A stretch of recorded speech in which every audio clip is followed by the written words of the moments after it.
Hello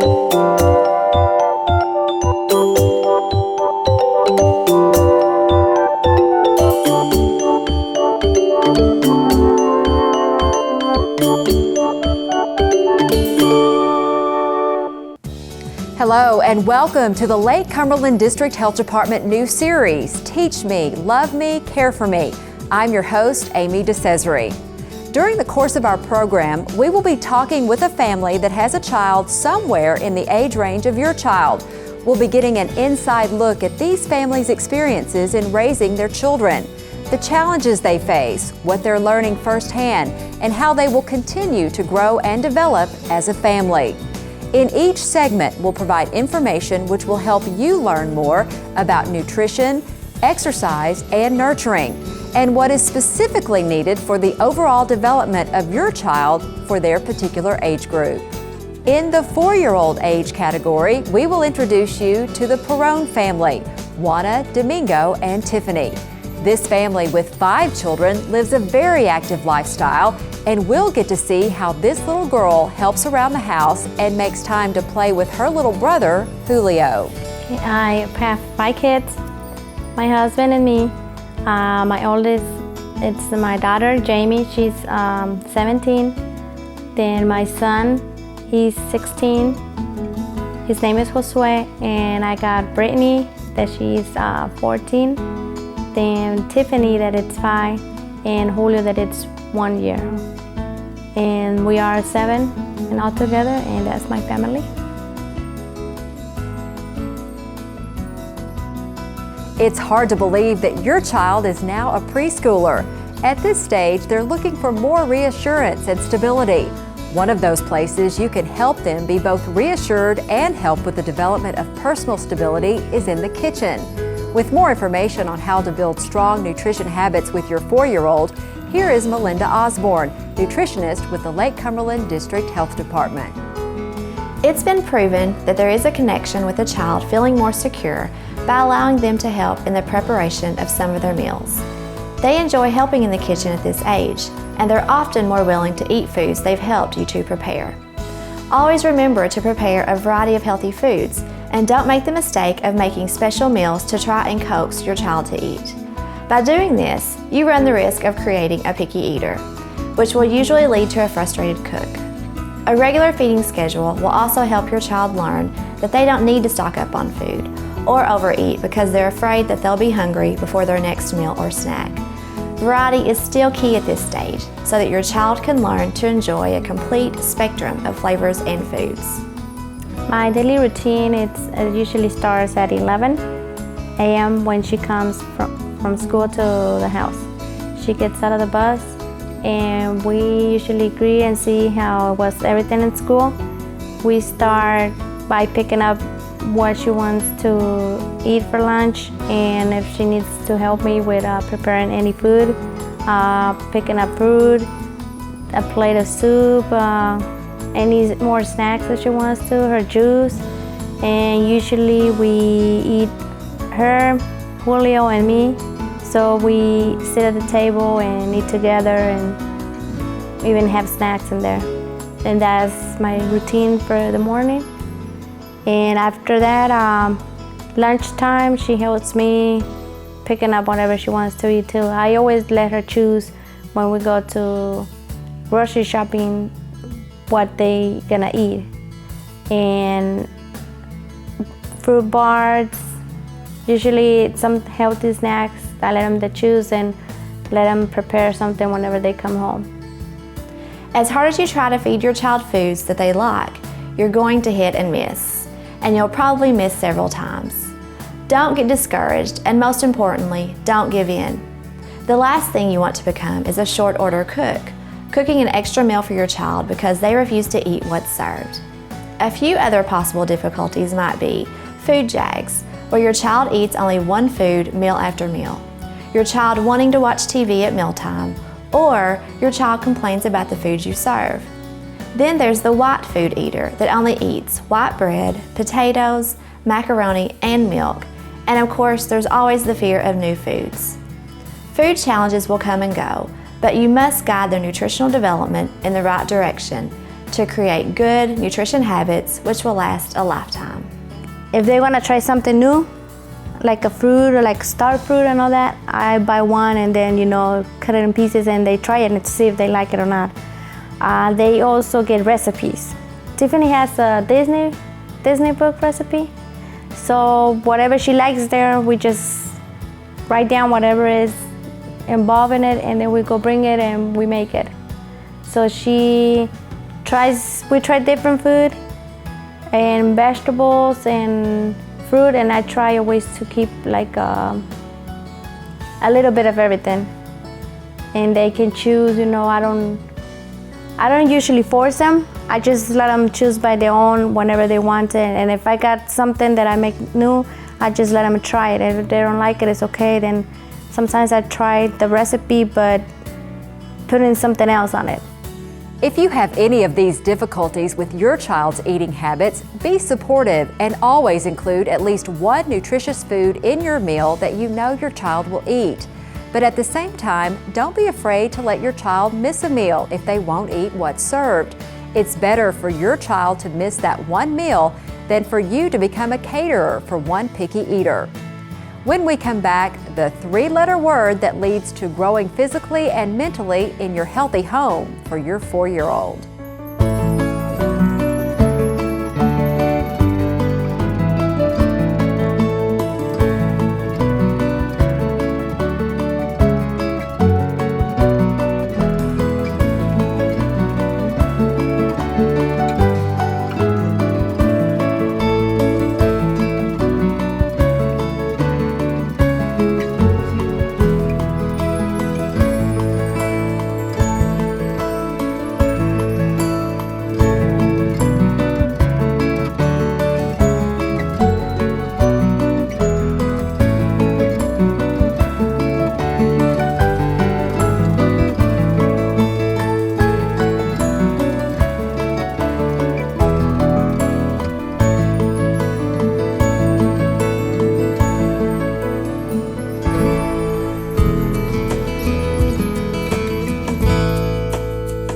At 4 years of age, you now have a child with perpetual energy and a limitless imagination.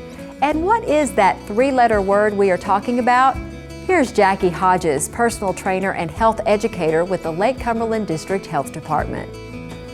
The word why will be the anchor of your 4-year-old's vocabulary as they try to satisfy their abundant curiosity. They're talking more, developing a larger vocabulary, and improving on their old skills while developing new ones. Their vivid imagination opens up exciting new worlds and leads them into the land of make-believe. She asks the question why a lot. She's always, why is this word? You say it like, for instance, she always say that she knows how to say hola in Spanish, and it means hi in English. When she hears a song in English, I translate it for her in Spanish and she sings it in Spanish. So she's always with a why, and why do you say it in Spanish this way, and what does it mean in English or that. At this new super active stage, they'll need a safe area where they can explore and enjoy pretending during their active playtime. Their ability to do more things by themselves will increase their independence. It's important that you allow them to do more and more things on their own in order for them to build their confidence. This is also the stage where interacting with others becomes important. Socialization will be necessary in order for them to prepare for school. Allowing your child to continue their independence will also help with the transition to the classroom. Preschool, it's been good because she's getting used to it where she doesn't cry, she doesn't miss me, so she likes school now. She comes and tells me what she had for breakfast, what she likes in there for snacks. She even tells me the friends, what conversations they have, and how her day was, and planning ahead, like what would she like to have by the next day or what she thinks is gonna happen. So I think it's been a good experience of everything that she has learned. I've seen that she's more where she gets to go and talk more to 2 kids. Like before, she just stayed by herself. Now she's where if we go to the library, she will meet a friend or something and just say, "What's your name?" and start playing, sometimes even asking phone numbers. At 4, you have to feed more than your child's physical hunger. You have to feed their curiosity, their imagination, and their creativity. Activities shouldn't concentrate mostly on exercises they have in the past, but on balancing physical and mental needs. Yoga is an excellent activity for the active 4-year-old, mainly because the poses have names that help them pretend, like the dog, the gorilla, and the eagle. There's also the mountain, the volcano, and the star. With yoga, your child can exercise their imagination while building strength, flexibility, and confidence. It's also good for developing concentration and increasing your child's attention span. There are more activities in your TLC Tips playtime, but try to use them as a basis for activities you create yourself. Yeah, she has a pretty big imagination. I mean, she even talked to herself and pretending, be around like a party, or she's dreaming about her 15 años. So she would just come dress up, and move everything and say, okay, this is my party, let's put the music, sit down, just pretending, there's the whole people watching that she's dancing.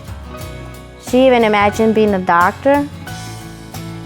She imagines herself, I guess, in the future, how she's gonna be. And she plays, sometimes I cannot find her and she's just playing under the bed, so I just hear her talking. So I guess she does have an imagination, a big imagination. Jackie also tells us to be creative and learn the activities which your child enjoys the most and build on them. And try to make sure you play together at least 1 hour each day. You'll not only be helping develop your child's physical well-being, but your own, as well as developing creativity for you and your child. Remember that everyone who participates in playtime will benefit from it. When we return, nurturing for the 4-year-old takes on a whole new meaning in the development of your child.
At this stage in your child's life, they are suffering a bit of information overload.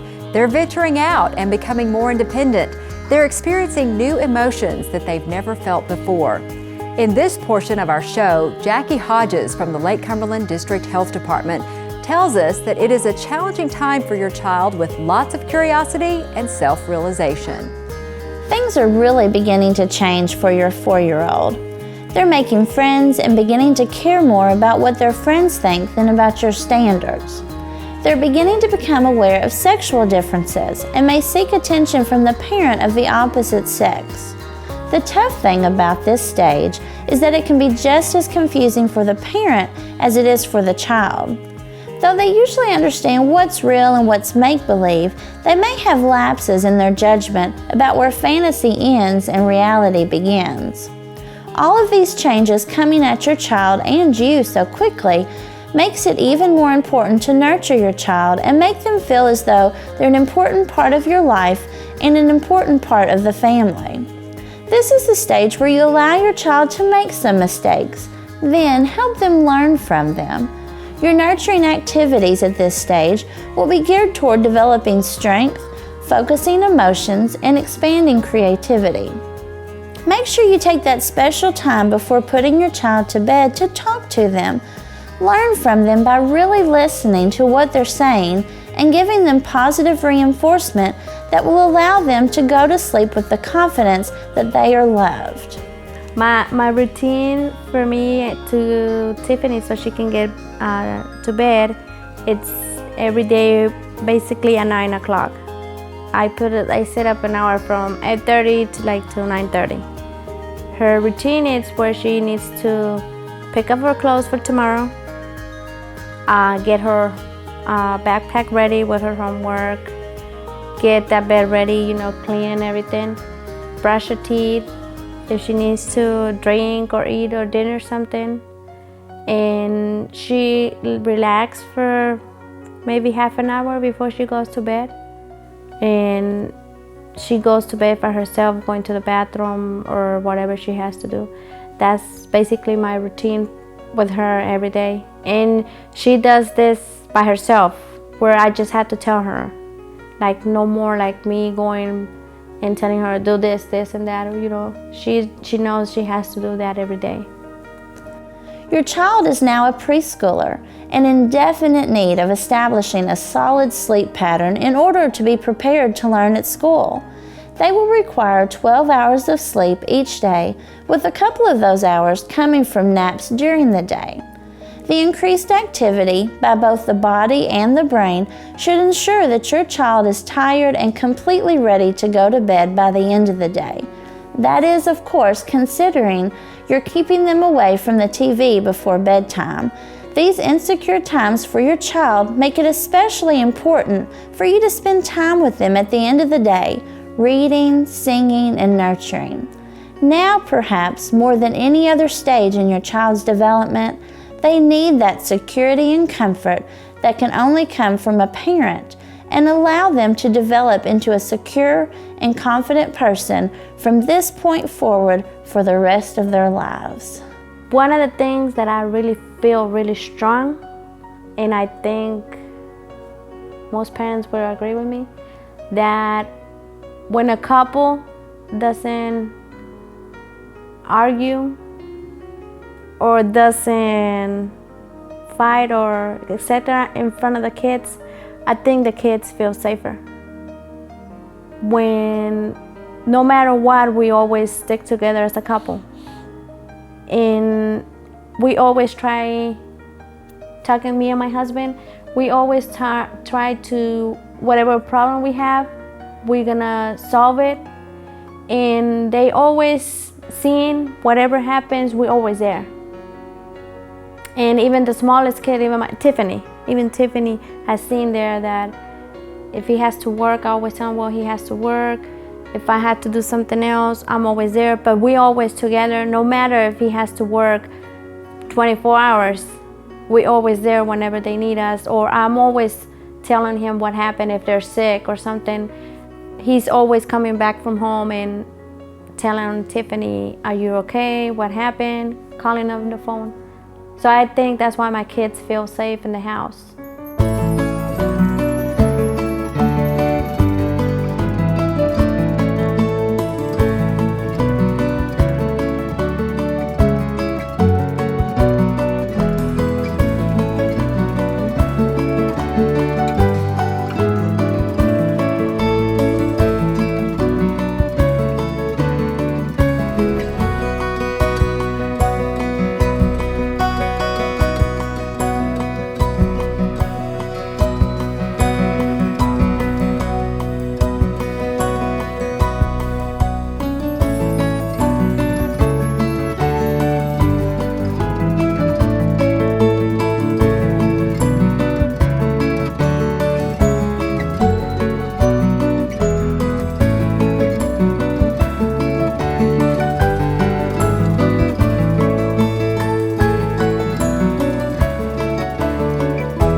Explore the nurturing activities listed in your TLC Tips Playtime.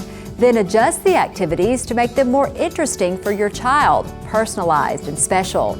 Later, you'll be glad you took the time to both teach and learn from your child. While your child doesn't realize it now, they will reap the benefits of you taking the time to learn about their needs and to understand them at this important stage of their development. It has been a real adventure from birth to this point. Things have rapidly changed, and your child has finally developed their own voice and can now speak for his or herself and say, "Teach me, love me, care for me." Our thanks to Juana, Domingo, Tiffany, and the rest of their family for letting us visit them in their home. And our thanks to you for watching the program to learn more about how you can help your baby during this phase of their growth and development. For more information, be sure and refer to all the materials on nutrition, exercise, and nurturing provided in your kit by the Lake Cumberland District Health Department.